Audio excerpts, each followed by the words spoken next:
It's Mo. It's February and I recently watched the new TBR Spin prompt. TBR Spin is a new game replacing both TBR Tackle and BookTube Spin. It's a combination of the two, and it was created and is run by Freshly Read Books and the Book Bully. In the beginning of the year we picked 12 books, and each month one of the hosts, either Sarah or Jill, is going to spin a wheel with prompts on it. This wheel has various prompts that we won't know about until they spin, and once a prompt has been chosen, it comes off the wheel and a new prompt goes on, so there's no way to have a repeat prompt.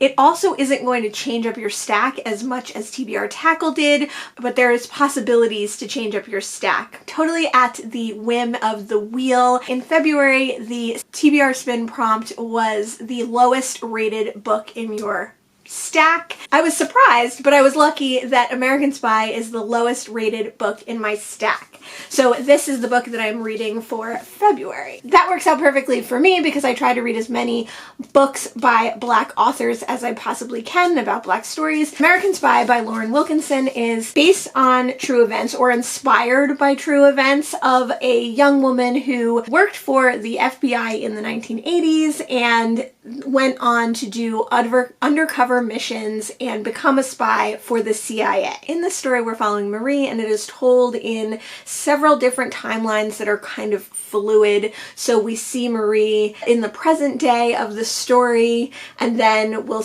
hear about her childhood, her relationship with her mother and father and sister. We'll hear about her career in the FBI and how the CIA tapped her to spy for them. I've had this one on my TBR since the summer of 2022. I picked it up at a library book sale, and it was one that I've been wanting to get to. I think it's a really interesting concept. I liked the idea of the commentary that could be said about a young Black woman in the American intelligence service, etc., etc. But I didn't really know what to expect, and I was pretty surprised that it was the lowest rated book on my TBR Spin stack. I have been reading this, and I am actually about a little over halfway through. The story starts out with someone breaking into Marie's house while her and her children are sleeping, and she has to subdue that person. They're obviously there to kill her, and she kills them instead. I don't think this is spoilers because it happens in the first couple of pages. After that event, Marie goes to Martinique to stay with her mother, taking her two young boys. And then what we see is her writing to her children about that event, about what happened, and then going back and writing to her children about her life. So in a way, this book is an epistolary novel, but it's not, I don't know, maybe it's just not done well, but it's not very cohesive. Like, that is kind of the framing narrative, but it doesn't really feel like that the whole way through the book. It hops around telling stories of her time in the FBI, telling her stories now, that things that are happening once she's visited her mother, telling stories of her childhood. But it doesn't feel very jumpy necessarily, because I think it is like well delineated by the chapters that tell you what year it is, so you know what to expect. And although you might not know exactly what story's coming, you know that if you're in the very past, you're going to be talking about her childhood. Many things in this book are very clunky. The epistolary or not epistolary nature of this story is very weird. When she writes, she's like constantly like explaining to her children what her children were doing. So she'll be like, "You, Thomas, said this to me." And it just doesn't feel natural or smooth, a natural way to speak or to write. You wouldn't necessarily write that. You would still, even if you were writing to someone, you wouldn't say, "and then you, reader, said this." You would say like, "and then you said this," or like, "and then Thomas said this." The framing narrative of the epistolary doesn't really work and isn't really well crafted. And then the dialogue and the way that she speaks to other people doesn't really work either. The way that her sister and her interact is the most realistic relationship in this book so far, I think, but she's also interacting with just normal day-to-day people. She's interacting with her confidants in the FBI, and then once she spies for the CIA, she's supposed to be following a very high-profile political figure and getting information from him, but this third world country leader and she just have conversations that you would just, even in the 1980s, you would never have with someone of that stature versus her stature. And it just really takes you out of the story, and it doesn't make sense the way that she, like, very disrespectfully speaks to him. The way that they interact seems so unrealistic that you're really removed from being immersed in the story. So I never know what it means when somebody says, oh, they told you, not showed you. I'm like, it's a book. They're telling you everything. How can you tell but not show? And I still don't understand, like, the true definition of that, but I definitely feel that about this book. Like, it's a lot of just saying, oh, I'm very observant, instead of, like, observing things, or, like, saying this person felt this way, instead of, like, demonstrating how they felt through their actions and through the descriptions in the book. So I'm not enjoying it. It's not compelling me to want to race through it or pick it up, and the pacing at which it's going is not making me want to know, like, how are we gonna get from this point to this point. It's just kind of like, okay, I'll find out when I get there. It's definitely not gripping me and making me want to read, but I don't hate it. I don't dislike it even. It is a debut novel, and I think it's obvious that it is not an accomplished writer. And usually when I'm reading books that are like that, they're like indie books, or they're, you know, some kind of like self-published work that you're like, what are you going to do? But this was, you know, pretty big Random House publication. This book was written in 2018. So, like, I would have expected more from this, I think. I still have, you know, almost half of the way to get through it. So I'll read the rest and I will update you when I have some more to say.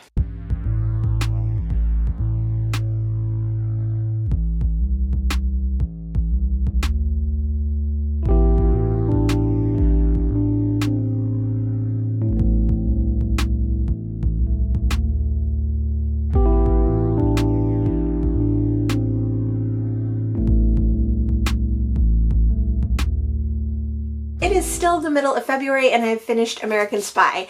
This book did put me in a little bit of a reading slump. I haven't read that much so far in February, and I kind of am blaming this book.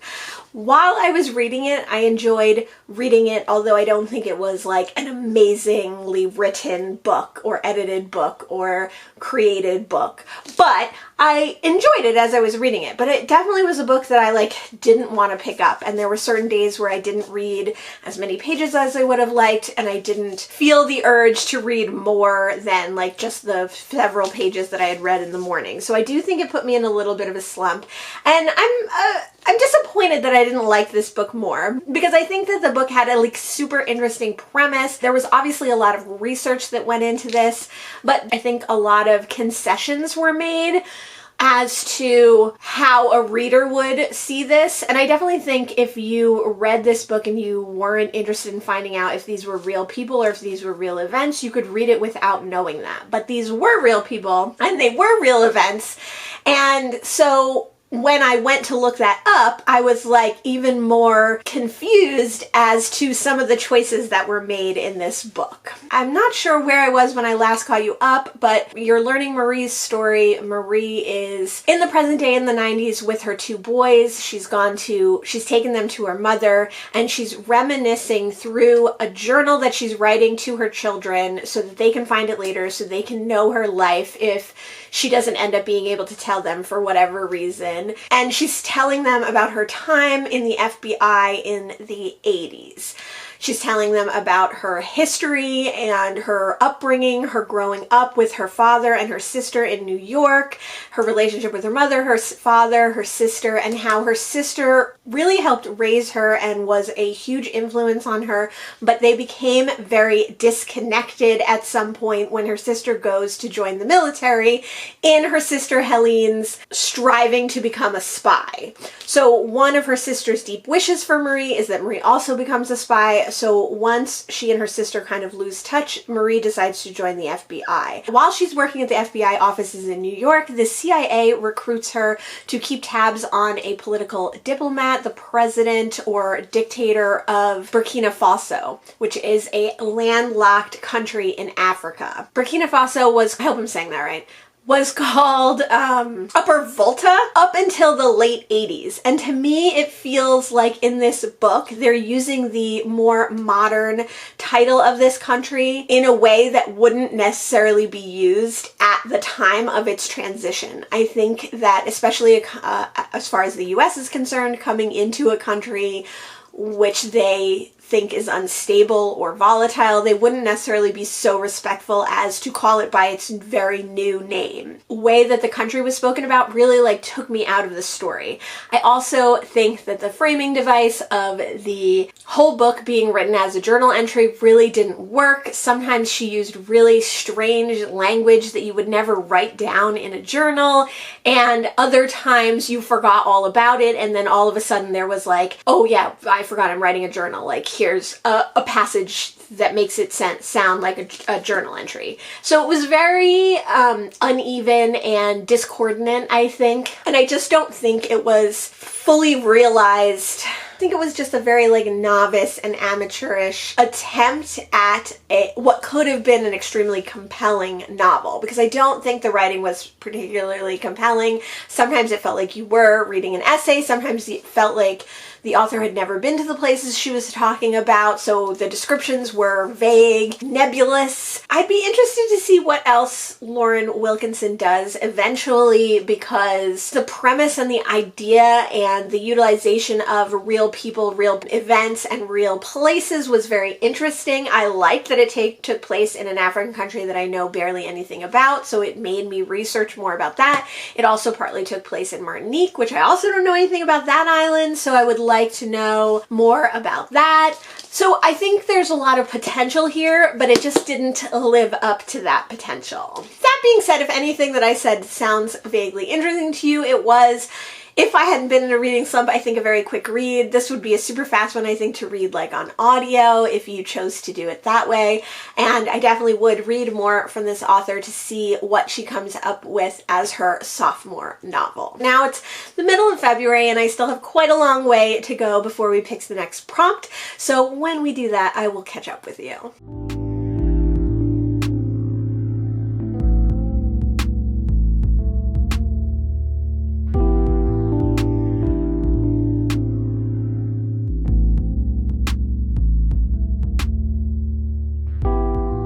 Is March 1st, so it's time to see what Jill at the Book Bully has in store for us for our next TBR spin. This is the perfect time for you to pick 10 books and watch along with me. Pick your 10 books, one for each of the rest of the months of the year. Watch Jill's video with me and we will see what the spin says and how we're going to choose our next book. As a brief reminder, the books on my TBR spin are The Secret of Nim, The Joy Luck Club, Women Hollering Creek and Other Stories, Mr. Wilson's Cabinet of Wonders, In Love and Trouble, The Bean Trees, Florida, As You Wish, Severance, and Something in the Water. So let's watch the video. So the beginning of the video is Jill talking about the book that she read for February. She made a really good point. Since so many people are doing Read What You Own challenges this year, the TBR spin is a great way to get books off your shelf, even if, like Jill, you don't enjoy the book. So Jill ended up DNFing her February read, and DNFing definitely counts and is allowed in the TBR spin. Let's see what March prompt is. Okay, so she spun the wheel and it landed on swap out the longest book on your pile and spin again. I think I mentioned last TBR spin video that in the original TBR tackle and in BookTube spin, there were a lot of opportunities for you to swap out your stack, but Sarah Freshley mentioned that we aren't going to be swapping out as much on the TBR spin as we did on those other two, but we did get a swap in this particular spin. So let's check what our longest book is. I think it's going to be this one, maybe Something in the Water. Let's see. The Joy Luck Club is 332. Something in the Water is 342. The longest book on my pile is Something in the Water by Catherine Steadman. So I decided to swap out Something in the Water with The Sanatorium by Sarah Pierce. I just got this one in a little free library, and this book is longer than that book at 386 pages. So it's about 40 pages longer than the book that I'm swapping out. But I'm going to go with this one because it is another mystery, which I think Something in the Water was, and it's pretty cover. I'm not sure about this one. I'm not sure if I'm going to like it. So like Jill did with her February read, it could end up being a DNF and coming right off my shelves. So I've added that one to my stack, and now we will watch the end of Jill's video and see what our second spin gets us and what book we're actually going to choose. The second spin on our TBR spin for March came up for us to read the book with our favorite cover. The covers that I will not be choosing, the books that I will definitely not be choosing because I do not love their covers, include The Secrets of Nim, because although I do love this animated movie, I hate movie covers. Woman Hollering Creek, that's okay. In Love and Trouble, which is just kind of boring. Severance, boring, and As You Wish, because again, it's a movie cover. I know that this book is a memoir of making a movie, but I think it could have been a little bit more inventive. There's some books that I like, but I will not be choosing. I do like the cover of The Joy Luck Club. I enjoy the cover of Mr. Wilson's Cabinet of Wonders. It definitely makes you think of a collection or a curio box. I really like the cover of The Bean Trees. So that leaves me with The Sanatorium, which is the latest book to this stack, and Florida. I like both these covers a lot. I really like the fonts on both of these. I like that they are sans serif and they are plain. I like that the sizing of the name of the book and the author's name are kind of similar. I love the shininess and iridescence on Florida. I love the scary mansion winter setting of The Sanatorium. I think we have to go with this one, even though this was not what I was expecting. It is March, so it is March Mystery Madness, and The Sanatorium is a mystery, and it's wintry. We're still in winter here in Asbury Park, so I think this is the one that we have to go with. I do hate this. This I could take off, but this is like permanently on there. For my TBR spin for March, I will be reading The Sanatorium by Sarah Pierce. Like with all my TBR spin selections, I will be vlogging this for you, and at the end of our next vlog, we will pick the April prompt. Let me know if you played along here. Let me know if you plan on participating in the TBR spin this year, and if you are, let me know what book you got. Thanks so much for joining me today, and I'll see you in the next one. Bye!